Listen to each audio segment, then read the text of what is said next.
Ah bah bonjour, vite fait, entre nous, parlons un petit peu du scepticisme. C'est quand même un peu la thématique de la chaîne. Pour être bien d'accord sur ce que c'est et ce que ça n'est pas, parce que j'ai l'impression parfois qu'il y a des malentendus.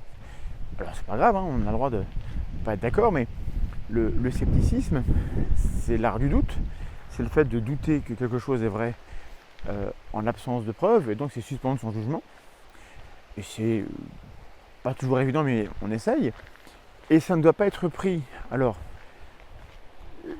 que vous soyez d'un côté ou de l'autre des débats sur les phénomènes paranormaux, les médecines, etc., peu importe.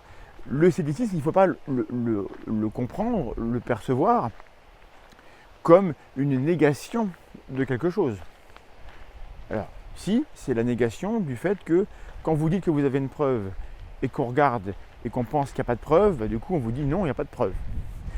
Mais ne pas être convaincu, ne pas avoir de raison d'accepter l'énoncé que tel traitement magique fonctionne, que telle personne parle avec les morts, ou que tel vaisseau extraterrestre vient de telle planète pour X raison, ça ne revient pas à dire on sait que c'est faux.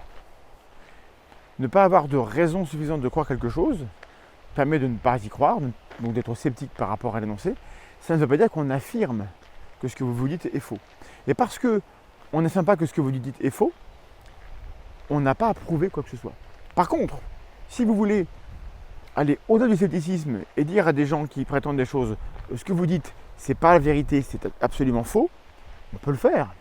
Mais là, il faut avoir des preuves. Je vous renvoie vers la vidéo sur la charge de la preuve. Quand vous affirmez quelque chose sur l'état du monde, l'existence ou l'inexistence de quelque chose, vous devez venir avec des éléments en proportion.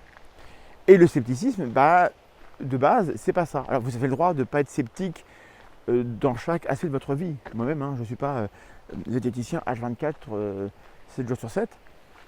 N'empêche que lorsque vous voulez, sur les réseaux ou dans la vie, faire preuve de scepticisme, le sceptique, c'est pas celui qui affirme ou qui nie quelque chose, c'est celui qui explique que, pour l'instant, je n'ai pas de bonne raison d'adhérer à tel énoncé, de croire telle chose, et donc en l'absence de bonne raison de croire, j'évite de croire. Comme disait Bertrand Russell, en l'absence de bonnes raisons de croire, les humains se contentent de mauvaises raisons.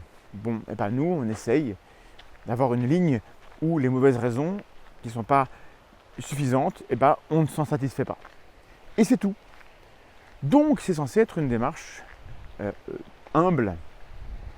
Je dis la démarche, les gens sont parfois imbuvables, mais la démarche est censée être humble. Donc, s'il vous plaît, ne confondons pas le scepticisme avec ce qu'il n'est pas en lui demandant d'apporter des preuves.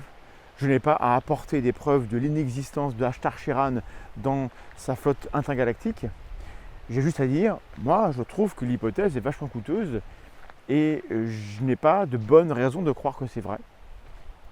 Et c'est une position qui est extrêmement solide, puisqu'on ne prétend pas à beaucoup de choses, à part au fait qu'on voudrait avoir des bonnes raisons de croire des choses avant d'y croire. Voilà. Là-dessus, je vous laisse. J'espère que ça vous semblera utile. Des bisous si c'est votre truc et à très bientôt.